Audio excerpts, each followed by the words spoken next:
विधानसभा निवडणुकीचा प्रचार सध्या शिगेला पोहोचलाय।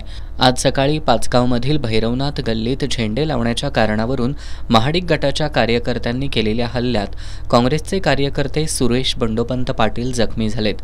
त्यांना उपचारांसाठी एका खासगी रुग्णालयात दाखल करण्यात आले। या प्रकरणी आपण महाडिक गटाचे कार्यकर्ते संजय राजाराम पाटील, युवराज उगळे आणि त्यांचे साथीदार यांच्या विरोधात करवीर पोलीस ठाण्यात फिर्याद देणार असल्याची माहिती पाचगावचे माजी सरपंच संग्राम पाटील यांनी दिली आहे।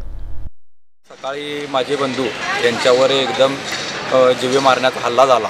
तो भैरवनाथ गल्ली या ठिकाणी झाला असून काल आपले काही कार्यकर्ते भैरवनाथ गल्ली या ठिकाणी झेंडे लावत असताना किरकोळ वादावरून त्या लोकांनी आज आमच्या बंधूंच्यावर एकट्याला पाहून 5-6 जणांनी या ठिकाणी जीवे मारण्याचा प्रयत्न केला। त्यांच्यावरून तलवारीचा, चाकू आणि फायटर याद्वारे त्यांच्यावर हल्ला करण्यात आला।